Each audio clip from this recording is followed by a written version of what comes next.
Dear students, आज हमारा topic रहेगा वायरोलॉजी जनरल इंट्रोडक्शन। आज हम लोग वायरस के बारे में पढ़ेंगे और देखेंगे कि इसके जनरल कैरेक्टरिस्टिक्स क्या क्या है। आइए हम आपके साथ शेयर स्क्रीन करते हैं और वायरोलॉजी के बारे में पढ़ते हैं कि वायरसेस क्या है। वायरसेस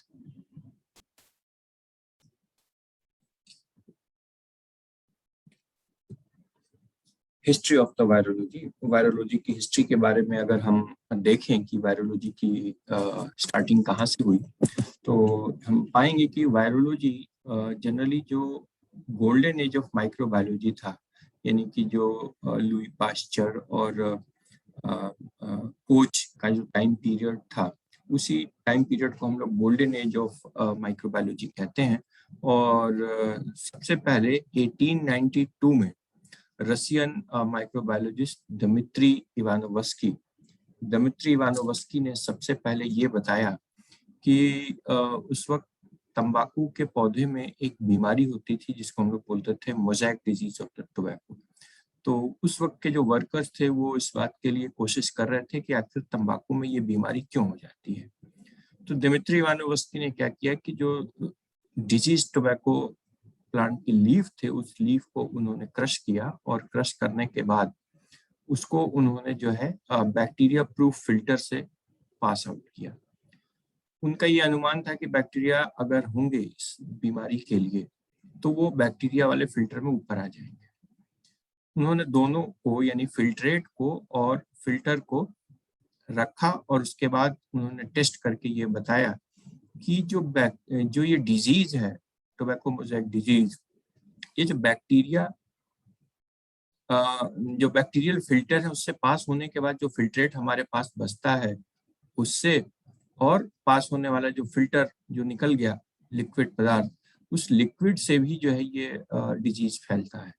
इसका मतलब ये हुआ कि जो micro organism tobacco mosaic disease के लिए रिस्पॉन्सिबल है वो इतना छोटा है कि वो बैक्टीरिया प्रूफ फिल्टर से भी होकर के गुजर सकता है।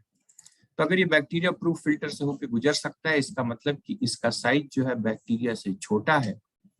लेकिन दिमित्री इवानोवस्की ने ये नहीं बता पाए कि आखिर ये जो एक्चुअल काजिंग ऑर्गेनिज्म है वो कौन है या उसका नेचर क्या है। तो सेकंड साइंटिस्ट है वेंडल स्टैनली यूएसए के साइंटिस्ट थे। इन्होंने 1935 में ये बताया कि जो टोबैको मोज़ेक वायरस है, टोबैको मोज़ेक वायरसेस बेसिकली ये दूसरे अन्य माइक्रोब से एकदम डिफरेंट है, क्योंकि उन्होंने ये देखा कि ये जो ऑर्गेनिज्म है, माइक्रो ऑर्गेनिज्म जिसकी वजह से टोबैको मोज़ेक डिजीज होती है, इस ऑर्गेनिज्म को हम लोग एक केमिकल कंपाउंड की तरह क्रिस्टलाइज कर सकते हैं। तो सबसे पहले वायरसेस को नॉन लिविंग मैटर की तरह क्रिस्टलाइज करने का जो काम था वो स्टैनले ने किया।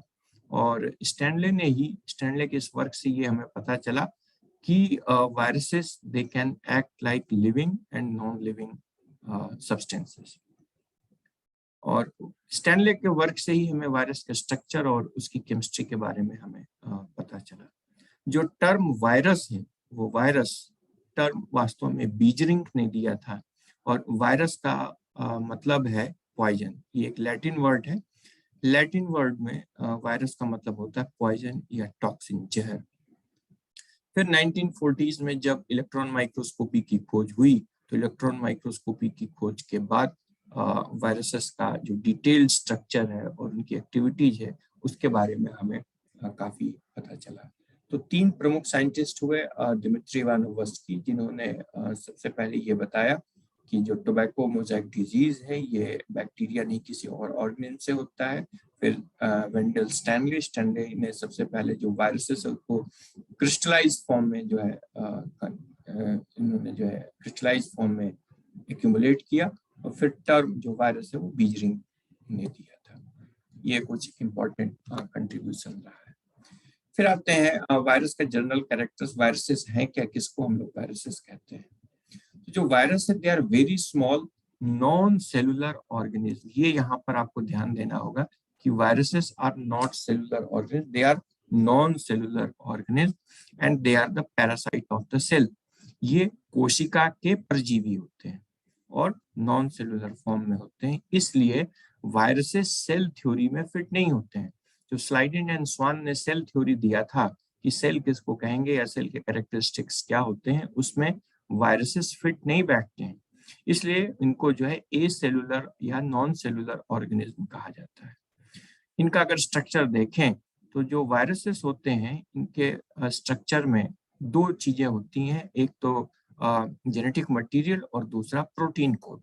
तो जो जेनेटिक मटेरियल होता है आप सभी जानते हैं कि डीएनए और आरएनए होता है, लेकिन वायरस में एज ए जेनेटिक मटेरियल या तो डीएनए होगा या तो केवल डीएनए होगा या केवल आरएनए होगा, दोनों कभी एक साथ इसके स्ट्रक्चर में कभी इन्वॉल्व नहीं होते। दोनों में से दोनों जो न्यूक्लिक एसिड है वो इसमें इसके जेनेटिक मटेरियल में प्रेजेंट नहीं होते हैं। हाँ, जो इसका प्रोटीन कोड है वो प्रोटीन कोड वास्तव में जो है ये उसके प्रोटेक्शन को, जेनेटिक मटेरियल के प्रोटेक्शन के लिए प्रोटीन कोड होता है। ठीक, ये यहाँ पर ये डायग्राम में अलग अलग तरीके के वायरस और उनका स्ट्रक्चर दिखाया गया है। एक कंपैरेटिव अकाउंट आपको यहाँ पर दिखाया गया है कि वायरस जो है इनका structure, shape, size, relative size कितना बड़ा होता है। वायरसेस को अगर ये नॉन लिविंग है तो फिर हम लोग बायोलॉजी में क्यों पढ़ते हैं? तो बायोलॉजी में हम वायरसेस को इसलिए पढ़ते हैं बिकॉज दीज वायरसेस पजे जीन्स, इसमें जीन्स उपस्थित होता है, they can replicate, they can evolve and they are adapted to a particular host, biotic habitats and ecological niches. ये सब जो प्रॉपर्टीज हैं, these properties are found in only in living structure. However, they are non-living infectious entities which cannot survive outside the host cell. इसका मतलब ये है कि ये नॉन लिविंग इसलिए कहते हैं क्योंकि होस्ट के बाहर ये वायरस सरवाइव नहीं करते हैं, ये डेड हो जाते हैं। अगर हम वायरस के साइज की बात करें तो जो वायरसेस का साइज है इसको हम लोग नैनोमीटर में नापते हैं। नैनोमीटर यानी 10 टू द पावर -9 मीटर। अब ये 10 टू द पावर -9 मीटर कितना हो सकता है? आप ये देखिए कि ये जो साइज दिख रहा है, this is the size of bacterium E coli, जो कि हमारी इंटेस्टाइन में पाया जाता है। इसका जो साइज है वो 3000 इंटू 1000 नैनोमीटर का है। ठीक, इसके कंपैरिजन में आप पोलियो वायरस का साइज देखिए, ये एक्चुअल साइज है, कंपैरिजन के लिए आपको दिखाया गया कि पोलियो वायरस का जो साइज है वो ई कोलाई की तुलना में कितना बड़ा है। जो बैक्टीरियोफाज है, T4 बैक्टीरियोफाज, उसका साइज ई कोलाई की तुलना में कितना बड़ा होता है। जो काफी बड़े वायरस होते हैं जैसे इबोला वायरस, जो इबोला वायरस है उसका साइज ई कोलाई की तुलना में कितना है। और ये जो दिखाया गया है that is the size of human red blood cells.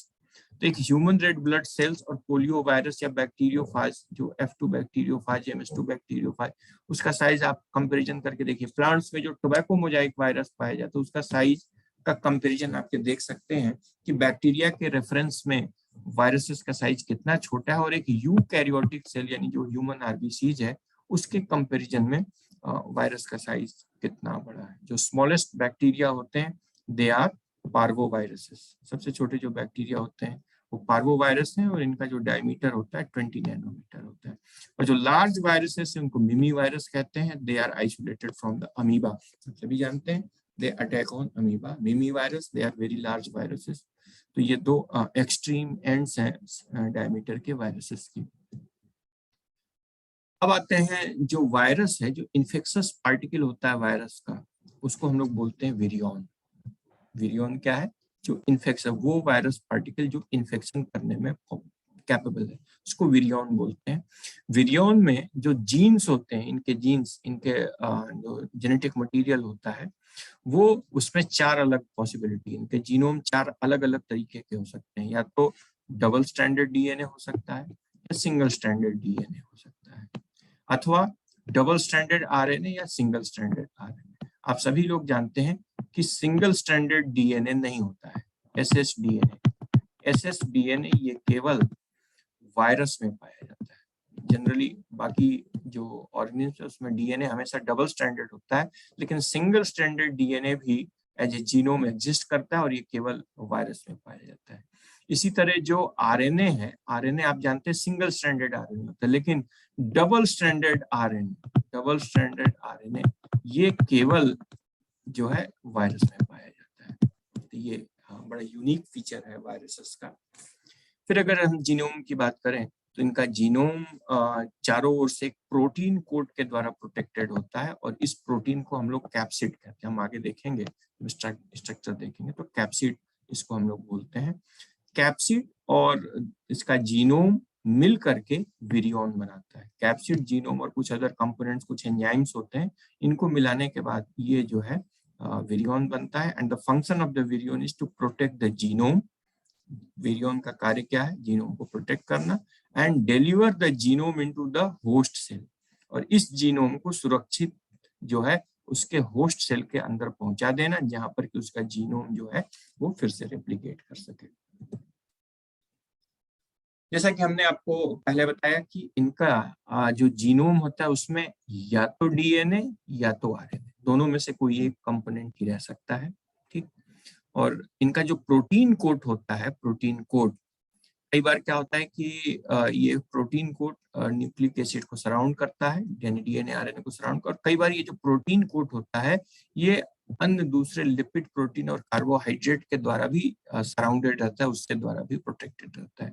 यानी कई वायरसेस में जो इनका कैप्सिड है या जो प्रोटीन कोट है, जो इनके जेनेटिक मटेरियल के चारों ओर है, वो प्रोटीन कोट जो है ये लिपिड या प्रोटीन या कार्बोहाइड्रेट के द्वारा भी प्रोटेक्टेड होते हैं। यानी ऐसे वायरसेस जिनके प्रोटीन कोट के ऊपर लिपिड की लेयर या अन्य कार्बोहाइड्रेट की लेयर होती है, वो और ज्यादा खतरनाक होते हैं, क्योंकि उसमें जो है एडिशनल प्रोटेक्शन फीचर्स आ जाते हैं इन सब चीजों की वजह से।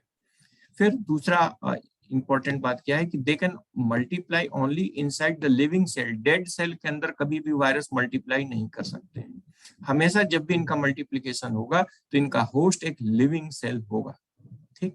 और ये क्या करते हैं कि अपने जो होस्ट की जो प्रोटीन सिंथेसाइजिंग मशीनरी होती है उस पर कंट्रोल कर लेते हैं, और उसी के प्रोटीन सिंथेसाइजिंग मशीनरी यानी टीआरएनए, राइबोसोम्स और बाकी मैसेंजर आरएनए का मैसेंजर आरएनए तो ये खुद बनाएंगे, अमीनो एसिड्स होस्ट का, टीआरएनए होस्ट का, राइबोसोम होस्ट का, केवल ये अपना जीनोम यूज करते हैं, एमआरएनए बनाते हैं और उसका जो है यूज करते हैं किसके लिए?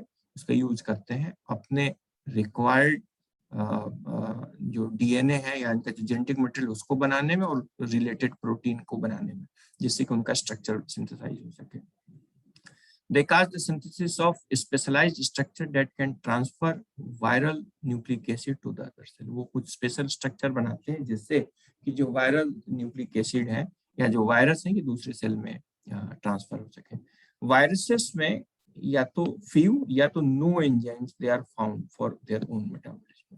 वायरसेस में अपना कोई मेटाबॉलिज्म नहीं होता, यानी कैटाबॉलिज्म और एनाबॉलिक प्रोसेस इनमें नहीं होता है। मेटाबॉलिक विहीन ऑर्गेनिज्म है और अपने मेटाबॉलिज्म के लिए कंप्लीटली अपने होस्ट पर डिपेंडेंट होते हैं। इवन कि इनको एटीपी सिंथेसिस करने की भी जरूरत नहीं होती। आप जानते हैं कि जो एटीपी सिंथेसिस है दैट इज की फॉर द एनर्जी, की energy for the survival of a living host, living being. किसी भी लिविंग ऑर्गेनिज्म के सर्वाइवल के लिए जो एनर्जी चाहिए वो एनर्जी एटीपी से मिलता है। इनको अपने सर्वाइवल के लिए एटीपी की जरूरत भी नहीं होती है, इनको जो भी चाहिए होता है ये अपने होस्ट से ले लेते हैं। To multiply the virus they must take the metabolic machinery of the host cell। ये वास्तव में क्या करते हैं, अपने आप को रेप्लिकेट करने के लिए जो इनका होस्ट होता है उसकी मेटाबॉलिक मशीनरी के ऊपर अपना कंट्रोल बना लेते हैं और उसी से मल्टीप्लाई करने लगते हैं। It is of great medical importance. इसका बहुत महत्व भी है। क्यों? क्योंकि जितने भी अगर हम वायरस के अगेंस्ट जो ड्रग बनाते हैं, एंटीवायरल ड्रग, ये हमारी कोशिश होती है कि वायरस रेप्लिकेट करके अपनी कॉपी ना बना सके। अगर एक कॉपी बना लेंगे तो फिर तो इनको कंट्रोल करना मुश्किल हो जाएगा, है ना। रक्त बीज की तरह आपने कहानी सुनी होगी कि जो है रक्त बीज और दुर्गा देवी की कहानी, जिसमें कि अगर रक्त बीज मरता था तो उसके एक बूंद रक्त से फिर एक नया पैदा हो जाता था। तो वैसे ये वायरसेस हैं, ठीक है। तो जो एंटीवायरल ड्रग्स हैं, एंटीवायरल ड्रग्स बेसिकली ये टारगेट करते हैं कि हम जो है वायरस के रेप्लिकेशन को रोक दें। लेकिन प्रॉब्लम क्या होती है कि एंटीवायरल ड्रग बनाने में प्रॉब्लम ये होती है कि जब हम वायरस के मल्टीप्लिकेशन को रोक देते हैं तो उसके साथ ही साथ जो सेल है, जिस सेल के अंदर वायरस इन्फेक्टेड है, वो सेल क्या होता है कि उसमें भी जो प्रोटीन सिंथेसिस है वो रुक जाती है, यानी ट्रांसक्रिप्शन और ट्रांसलेशन रुक जाता है, और वो जो एंटीवायरल ड्रग हमने बनाई that become toxic for the cell. इसलिए एंटीवायरल ड्रग्स बहुत ही कम है और बहुत ही रेयर है। अब आते हैं host of the viruses. Virus किस किस टाइप के ऑर्गेनिज्म को अटैक करते हैं और वायरस के होस्ट रेंज क्या क्या है। तो अगर हम देखें तो viruses invertebrates, vertebrates, plant, protist, fungi और बैक्टीरिया सबको अटैक करते हैं, सबके ऊपर वायरस ग्रो करते हैं, कुछ भी इन्होंने छोड़ा नहीं है, ठीक है। इवन कि there are certain viruses which live in another virus, कुछ वायरस ऐसे होते हैं जो दूसरे वायरस, बड़े वायरस के अंदर जो है रहते हैं, ठीक है ना। ये बड़े हिडन क्रिप्टो वायरस इनको भी हम लोग बोलते हैं। तो इस तरह के भी वायरसेस होते हैं। कई केसेस में क्या होता है कि वायरस जनरली जैसे देखा गया है कि हर एक जो पैथोजन होता है वो अपने होस्ट के लिए स्पेसिफिक होता है, किसी एक होस्ट के लिए कोई एक पर्टिकुलर पैथोजन। लेकिन वायरसेस इतने खतरनाक होते हैं कि ये अपने होस्ट रेंज बैरियर को भी क्रॉस कर देते हैं। जैसे अभी हम सब जानते हैं कि जो इस वक्त कोविड-19 वायरस से पूरी दुनिया त्रस्त है, ये ऐसा माना जाता है कि ये जो है ये चमगादड़ से आया है। हालांकि ये थ्योरी भी जो है बड़ा डिबेटेबल है, ये वायरस सिंथेटिक वायरस है, ह्यूमन मेड वायरस है, या चमगादड़ से जो है मनुष्य में आया है। पर ये माना जाता है कि जो कोविड वायरसेस हैं जनरली इनका जो स्टोर हाउस है दैट आर द बैट्स, चमगादड़ से बहुत अलग अलग तरीके के ढेर सारे कोविड वायरस के स्ट्रेन्स जो है निकले। तो अब जो है चमगादड़ से ये माना जाता है कि अभी तक जो चल रहा है ये माना जा रहा है कि चमगादड़ से ये जो वायरस है ये ह्यूमन बींग्स में आ गए। चाइनीज टीम जो है चमगादड़ के ऊपर रिसर्च कर रही थी, रिसर्च के दौरान कंटामिनेशन हुआ कुछ ह्यूमन बींग्स में कोविड वायरस का, और उससे धीरे धीरे ये पूरे वर्ल्ड पॉपुलेशन में फैल गया। इसके अलावा देखा है, आपने सुना होगा बर्ड फ्लू हो गया, स्वाइन फ्लू हो गया, है ना। तो बर्ड फ्लू का मतलब वायरसेस जो बर्ड को अटैक करते थे उससे ह्यूमन बींग्स में भी उनसे इन्फेक्शन आने लगा, है ना। स्वाइन फ्लू ऐसे वायरस जो सुअरों में पाए जाते, सुअरों में इन्फ्लुएंजा लाइक सिम्टम्स पैदा करते थे, वो जो है ह्यूमन बींग्स को भी जो है इन्फेक्ट करके उनमें भी सिम्टम्स पैदा कर देते हैं। तो इसका ये माना जा सकता है कि ये जो वायरसेस हैं अपना जो होस्ट बैरियर है उसको क्रॉस करके और दूसरी स्पीसीज या दूसरे जेनरा को भी जो है इन्फेक्टेड करने की कैपेसिटी इनमें होती है, ठीक। तो वायरसेस, ऐसे वायरसेस जो कि दूसरे बैक्टीरिया को अटैक करते हैं उनको बैक्टीरियोफाजेज या फाजेज के नाम से हम लोग जानते हैं। जनरली जो वायरसेस हैं इनकी जो स्टार्टिंग हुई थी स्टडी की वो प्लांट वायरसेस से हुई थी, और tobacco Mosaic virus, tomato Mosaic virus, बहुत सारे ग्रासी स्टंट डिजीज है ना, येलो वेन क्लियरिंग डिजीज है ना, leaf curl of the papaya है, बहुत सारे प्लांट डिजीजेस हैं जो कि वायरस की वजह से होते हैं। तो ऐसा माना जाता था कि वायरस जो है प्लांट्स को अटैक करते हैं। फिर बाद में पता चला कि नहीं, प्लांट्स ही नहीं, बहुत सारे ह्यूमन डिजीजेस भी ऐसी हैं जो कि वायरस के द्वारा होती हैं, जैसे पॉक्स वायरस है ना, चिकन पॉक्स है, स्मॉल पॉक्स है, पोलियो है, बहुत सारे जो डिजीजेस हैं ये ह्यूमन बींग्स को होती हैं। फिर बाद में पता चला कि ह्यूमन और प्लांट्स ही नहीं बल्कि ये प्रोकैरियोट्स को भी अटैक करती हैं, प्रोकैरियोट्स यानी बैक्टीरिया को भी अटैक करती हैं। तो जो वायरस बैक्टीरिया को अटैक करते हैं उनको बैक्टीरियोफाजेस या फाजेस कहते हैं। और बैक्टीरियोफाजेस की जो खोज थी वो फ्रेडरिक ट्वार्ड और फेलिक्स डी हेरल ने 1915 और 17 में की थी। फिर ये देखा गया कि कुछ बैक्टीरियोफाजेस जो है ये साइनोबैक्टीरिया को अटैक करते हैं, ब्लू ग्रीन एल्गी को भी अटैक करते हैं। तो ब्लू ग्रीन एल्गी में अटैक करने वाले वायरसेस को हम लोग साइनोफाजेस कहते हैं, और इसकी जो खोज थी सेफरमैन एंड मोरिस ने 1963 में की थी, काफी लेट इसकी खोज हुई थी। फिर कुछ माइकोफाजेस होते हैं, यानी कि वो बैक्टीरियोफाज जो कि माइकोबैक्टीरियम यानी हमने आपको जब बैक्टीरिया बताया था तो उसमें हमने आपको पढ़ाया था कि जो माइकोबैक्टीरियम होते हैं they are a type of actinomycetes. तो जो माइकोबैक्टीरियम जिनसे टीबी की बीमारी होती है, तपेदिक, माइकोबैक्टीरियम ट्यूबरकुलोसिस, माइकोबैक्टीरियम लेप्री क्या करता था, ये लेप्रोसी, कुष्ठ रोग पैदा करता था। तो उनके ऊपर भी जो है कुछ वायरसेस जिनको कि हम फाज के नाम से जानते हैं, फाजेस ये उनको अटैक करते हैं, उनको हम लोग माइकोफाजेस कहते हैं। फिर एक है माइकोवायरसेस। माइकोवायरसेस की खोज हॉलिंग्स ने 1962 में की थी। माइकोवायरसेस वो वायरस हैं जो फंजाई को अटैक करते हैं, ठीक है ना। यहाँ पर देखिए माइकोफाजेस एंड माइकोवायरसेस, बड़ा अंतर है, मिलते जुलते नाम है लेकिन बड़ा कंफ्यूजिंग है। जो माइकोफाजेस है ये माइकोबैक्टीरिया को अटैक करते हैं, और जो माइकोवायरसेस है दे अटैक फंजाई। माइकोलॉजी है ना, माइकोवर्ड, माइकोलॉजी यहाँ पर माइकोवर्ड माइकोलॉजी के लिए, और यहाँ पर जो माइकोवर्ड है वो माइकोबैक्टीरिया के लिए है, ठीक। नेक्स्ट आते हैं वायरस की जनरल मॉर्फोलॉजी। वायरस की मॉर्फोलॉजी कैसी होती है? अगर हम शेप देखें वायरसेस का था, तो इसमें 3 इंपॉर्टेंट शेप होते हैं, और सबसे पहला है हेलिकल वायरस। आप ये देख सकते हैं, ये हेलिकल वायरस का डायग्राम है। हेलिकल वायरस, ये वायरसेस कैसे होते हैं? ये लॉन्ग रॉड की तरह होते हैं, एंड दिस रॉड में भी रिजिड और फ्लेक्सिबल, जो रॉड शेप स्ट्रक्चर होता है ना, छड़ के नुमा। अगर आप इसको देखें तो कैसा वायरस होगा? एक छड़ की तरह होगा, इस तरीके से लंबा सा, ठीक।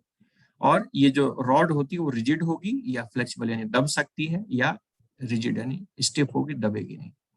इसी रॉड के अंदर क्या होता है कि एक हॉलो सिलेंडर होता है। आप ये देखेंगे कि इसके अंदर ये जो रॉड होता है अंदर से खोखली होती है, सिलिंड्रिकल होता है अंदर से, हॉलो एंड सिलिंड्रिकल एरिया इसमें बना होता है, और इसी हॉलो सिलिंड्रिकल एरिया में ही इस वायरस का न्यूक्लिक एसिड, डीएनए या आरएनए प्रेजेंट होता है, ठीक। तो इसमें हम देखें तो कौन कौन से वायरस हेलिकल होते हैं? जो रेबीज वायरस है, कुत्ता के काटने से जो वायरस फैलता है, रेबीज डिजीज होती है। Rabies virus, Ebola virus, Africa में जो है खूब इबोला वायरस का अटैक होता है, जिसकी वजह से हीमोरेजिक फीवर होता है, यानी बुखार आएगा, बुखार के बाद इंटरनल ब्लीडिंग शुरू हो जाती है और आदमी की बहुत जल्दी मृत्यु हो जाती है। फिर TMV virus, tobacco Mosaic virus जो होता है, वो भी हेलिकल वायरस है, यानी ये रॉड शेप्ड वायरसेस है, ठीक। अब आप यहाँ पर देखेंगे कि जो रॉड शेप्ड वायरसेस हैं, इसमें जो इनका प्रोटीन कोट होता है, इसको हम लोग कैप्सिड कहते हैं। प्रोटीन कोट क्या है? कैप्सिड। और जो यूनिट होती है प्रोटीन कोट की, उसको हम लोग जो है कैप्सोमियर कहते हैं। यानी ये जो एक सिंगल गोला है, that is the capsomere, and this whole structure is called capsid. तो जो कैप्सोमियर है, कैप्सिड की यूनिट होती है। इसके अंदर आप देखिए तो ये क्या है? Nucleic acid. न्यूक्लिक एसिड में भी डीएनए और आरएनए, दोनों में से कोई एक। अगर ये टीएमवी होगा तो इसके अंदर न्यूक्लिक एसिड, आरएनए होता है। जनरली ऐसा माना जाता है कि most of the plant viruses they have RNA as a genetic material. दूसरा जो वायरस मॉर्फोलॉजी हमें मिलती है, that is the polyhedral viruses.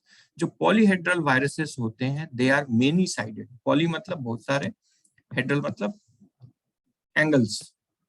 ये बहुत सारे एंगुलर टाइप के वायरसेस होते हैं, या इनका शेप अगर देखा जाए तो जो पॉलीहेड्रल वायरसेस होते हैं, इनका शेप आइकोसाहेड्रॉन होता है। आइकोसाहेड्रॉन, आइकोसाहेड्रॉन शेप क्या होता है? ये देखिए, दिस इज द आइकोसाहेड्रॉन शेप। आइकोसाहेड्रन में 20 फेसेस होते हैं। आइकोसाहेड्रन एक ऐसा स्ट्रक्चर होता है जिसमें कि 20 फेसेस होते हैं, यानी कि ये जो आपको एक कंप्लीट स्ट्रक्चर दिख रहा है, this is the 1 face, and this is the second face, this is the third phase. तो इस तरीके से कुल मिलाकर के कितने होंगे? 20 फेसेस होते हैं, और हर एक फेस एक ट्रायंगुलर होता है। आप देख सकते हैं हर एक फेस क्या होता है? एक ट्रायंगुलर, है ना। यानी this is the one face, this is the second face, and this is the third angle। 1 2 3 triangular, ये तीनों मिलकर के क्या बनाते हैं? एक फेस बनाते हैं। तो इस तरह के 20 फेस, हर एक फेस ट्रायंगुलर शेप का होता है। इक्विलैटरल ट्रायंगुलर, इक्विलैटरल का मतलब होता है समकोण त्रिभुज। ये देख रहे हैं, दिस इज, ये जो सेंटर वाला पार्ट है, this is the equilateral triangle, ठीक है ना। कैसा? ये जो त्रिभुज दिख रहा है ना, कंप्लीट त्रिभुज, this is the equilateral triangle. तो इस तरीके का ये एक फेस हो गया। इस तरीके के पास जो है, इसमें 12 वर्टिसेस होते हैं। वर्टिसेस मतलब होता है कोना। वर्टिस के बारे में अगर हम आपको दिखाएं तो दिस इज द वर्टिस। ये जो स्ट्रक्चर आपको दिख रहा है, दैट इज द वर्टिस, ठीक। कितने होंगे वर्टिस? 12 वर्टिसेस होते हैं। ये दिख रहा है, एक वर्टिस ये है, दूसरा वर्टिस ये है, तीसरा वर्टिस ये है, ठीक। इसी तरह ये चौथा होगा, इसमें जो है बाकी 2 पीछे होंगे। हर एक वर्टिस में 5 ट्रायंगुलर्स जो है आपस में मिल करके एक वर्टिस बनाते हैं। दिख रहा है आपको? ये हो गया 2, ये हो गया 1, ये हो गया 3, ये हो गया 4 और ये हो गया 5। तो ये 5 ट्रायंगल आपस में मिलकर के ये एक वर्टिस बनाते हैं। दिख रहा है? तो इस तरह के स्ट्रक्चर को हम लोग आइकोसाहेड्रन कहते हैं। फिर इसमें देखा जाए तो 30 एजेस होते हैं, ठीक है ना? 30 edges, 12 vertices. Each vertex is made up of 5 by meeting of 5 triangles and overall there are 20 faces. ये फिगर याद रखिएगा, अक्सर जो है ऑब्जेक्टिव में पूछ लिया जाता है कि आइकोसाहेड्रन स्ट्रक्चर कैसा होता है, कितने फेस होंगे, कितने वर्टिसेस होंगे, है ना, कितने एजेस होते हैं। एक आध जो है क्वेश्चन इससे जरूर उठ जाता है। तो जो पॉलीहेड्रल वायरसेस होते हैं, polyhedral, they are generally icosahedral. ठीक,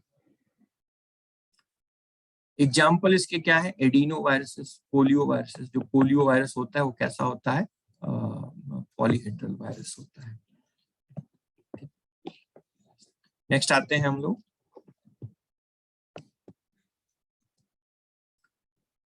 इन्वेलप्ड वायरस। थर्ड जो मॉर्फोलॉजी आती है वो इन्वेलप्ड वायरस। जो इन्वेलप्ड वायरसेस होते हैं दे आर रफली स्फेरिकल, लगभग गोलाकार से होते हैं।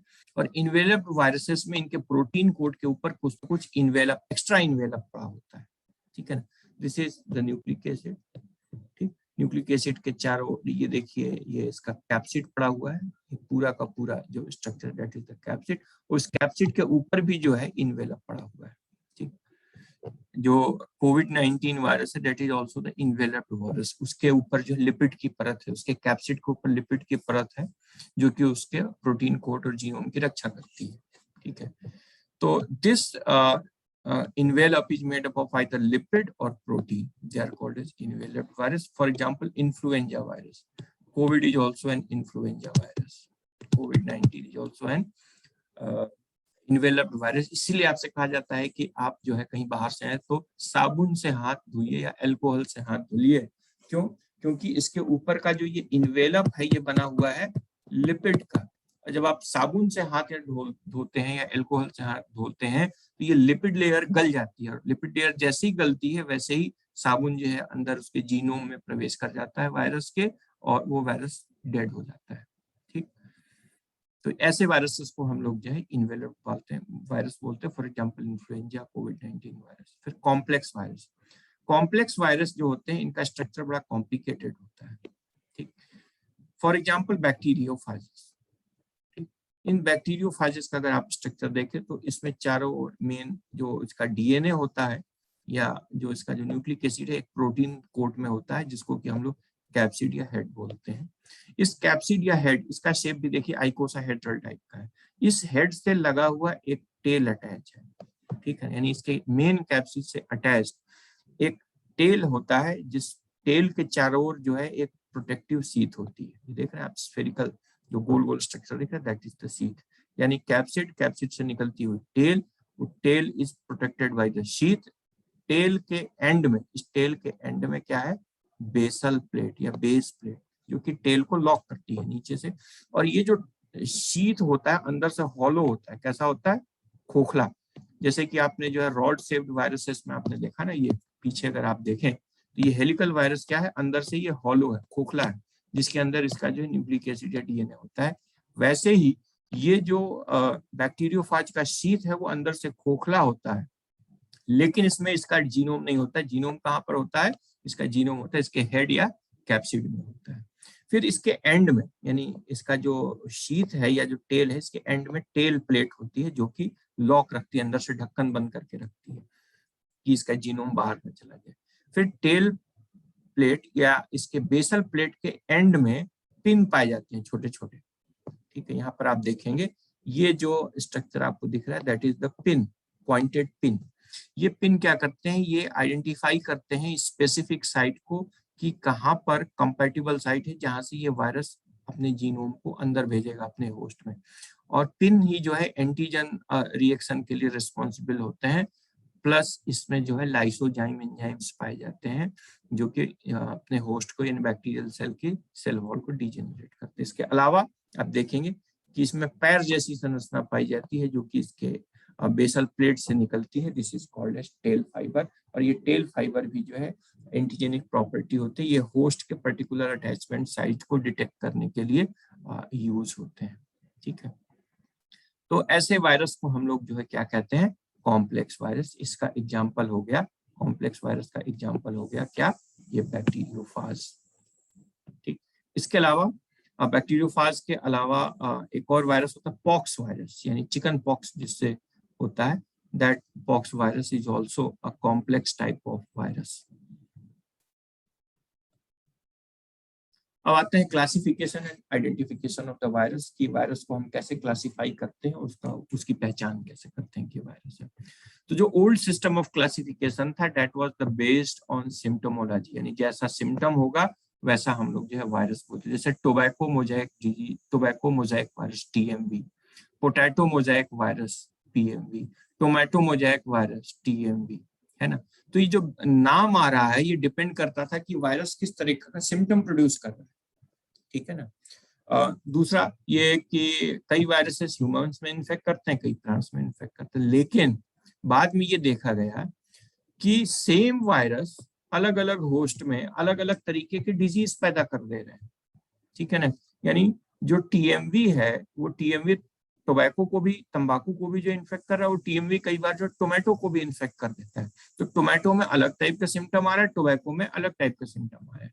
तब ये जो क्लासिफिकेशन हुआ बड़ा डिफिकल्ट हो गया, सिम्टम बेस्ड वाले क्लासिफिकेशन। नेक्स्ट, जब डीएनए के बारे में हमें पता चल गया, डीएनए आइसोलेशन और बायोटेक्नोलॉजी एडवांस हुई, तब जो international committee on virus nomenclature है, जो वायरस का नोमेनक्लेचर होता है वो आईसीवीएन के द्वारा गवर्न किया जाता है, international code for virus nomenclature.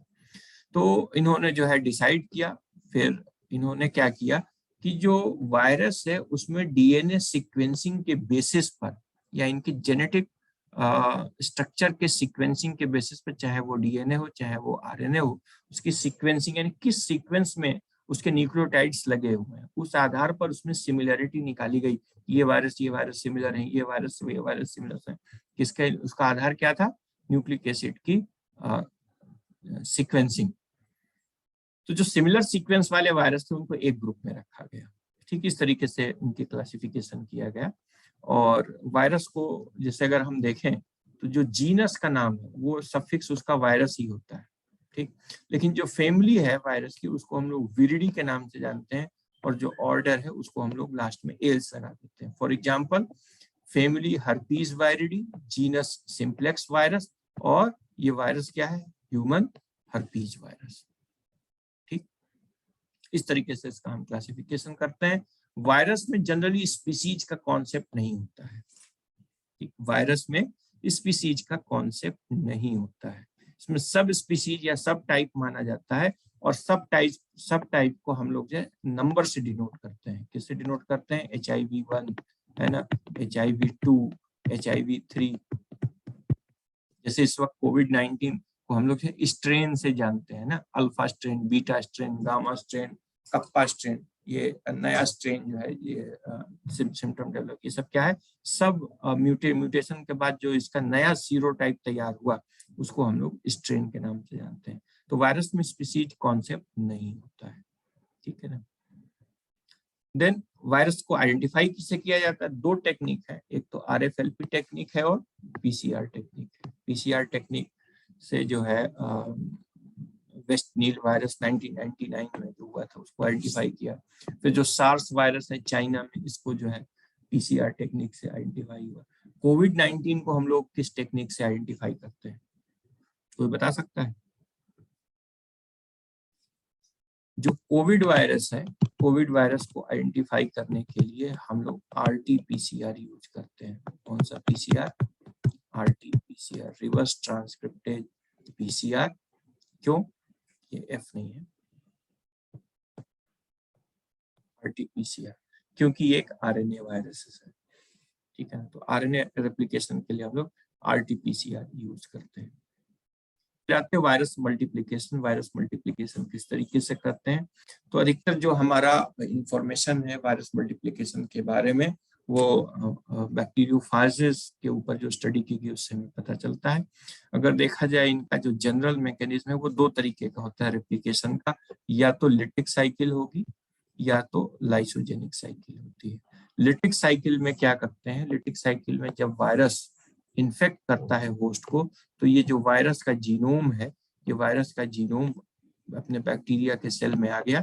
अब ये जो बैक्टीरिया के सेल के अंदर जो वायरस का जीनोम है ये क्या करता है, दो काम करता है। एक तो अपनी कॉपी बनाता है यानी डीएनए की कॉपी बनाएगा, दूसरा क्या करेगा कि अपनी कॉपी बनाने के बाद ये प्रोटीन सिंथेसिस स्टार्ट करेगा। प्रोटीन सिंथेसिस किसकी सहायता से, इस बैक्टीरियल प्रोटीन सिंथेसाइजिंग मशीनरी को यूज करके अपना जो कैप्सिड ये बाहर छोड़ आया है उसको ये सेल के अंदर बनाने लगेगा। यानी कि सबसे पहले इसने डीएनए की बहुत सारी कॉपी बनाई, उस डीएनए को प्रोटेक्ट करने के लिए ढेर सारा, जितने डीएनए होंगे उतने ही जो है ये जो है कैप्सिड प्रोटीन बनाएगा। फिर क्या होता है, असेंबली होती है, ये डीएनए जो है अपने अपने रेस्पेक्टिव कैप्सिड के अंदर चले जाते हैं, और जब ये सफिशिएंट वायरस की असेंबली कंप्लीट हो जाती है तो ये लाइसोजाइम एंजाइम सिक्रीट करता है, जिससे बैक्टीरिया की सेल वॉल डिसॉल्व हो जाती है, गल जाती है, और ये पोर क्रिएट हो जाता है, बस्ट हो जाती है बैक्टीरिया की सेल वॉल, और उससे ये वायरस निकल जाते हैं और ये नए वायरस फिर से नए बैक्टीरिया को सेल को इन्फेक्ट कर देते हैं। इस तरह की लाइफ साइकिल को लिटिक साइकिल कहते हैं, जहां पर कि हर एक साइकिल के बाद बैक्टीरिया की सेल बस्ट हो जाती है, नष्ट हो जाती है। दूसरी जो इनकी साइकिल है that is called the lysogenic cycle. Lysogenic cycle में क्या होता है कि जब बैक्टीरिया के अंदर ये बैक्टीरियोफाज का जीनोम आ जाता है तो ये जीनोम अपनी कॉपी नहीं बनाता है और नहीं जो है प्रोटीन कोड बनाता है। ये क्या करता है कि अपना डीएनए इस वायरस, इस बैक्टीरिया के डीएनए के साथ मिक्स कर लेता है, इंटीग्रेट कर लेता है। आप ये देखिए, ये क्या है, ये this pink form is the prophase. Prophase का मतलब ये है कि जब बैक्टीरियोफाज का डीएनए बैक्टीरिया के डीएनए के अंदर इंसर्ट हो जाए और वहीं पड़ा रहे, तो इस स्टेज को हम लोग बोलते हैं प्रोफाज स्टेज। अब क्या होता है कि अब इसने तुरंत वायरस अपना जो है कॉपी बनाना या प्रोटीन कोड बनाना नहीं स्टार्ट नहीं किया। ये क्या करता है कि अपने जीनोम को बैक्टीरिया की जीनोम के अंदर इंसर्ट कर देता है। अब ये बैक्टीरिया को पता नहीं रहता है कि हमारे अंदर जो है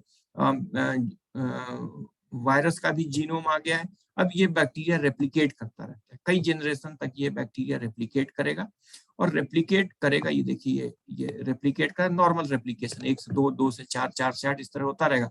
और हर एक रेप्लिकेशन में बैक्टीरिया के जीनोम के साथ साथ, बैक्टीरियल क्रोमोसोम के साथ साथ जो है क्या होता है कि ये वायरस के जीनोम को भी रेप्लिकेट करता रहता है अपने साथ साथ, क्योंकि उसे लगता है कि हम अपने जीनोम को रेप्लिकेट कर रहे हैं। ठीक, अंत में क्या होता है, कई जनरेशन के बाद जब ऐसे खूब सारे बैक्टीरिया की संख्या हो जाती है तो अचानक से किसी पर्टिकुलर इन्वायरमेंटल क्यू की वजह से अथवा किसी ड्रग की वजह से, या जब देखेगा वायरस कि अब बैक्टीरिया की रेप्लिकेशन की कैपेसिटी खत्म हो गई है या बैक्टीरिया के लिए एडवर्स एनवायरमेंटल कंडीशन आने वाली है, तब ये अपना जीनोम क्या करता है, बैक्टीरिया की जीनोम से फिर वापस ले आता है।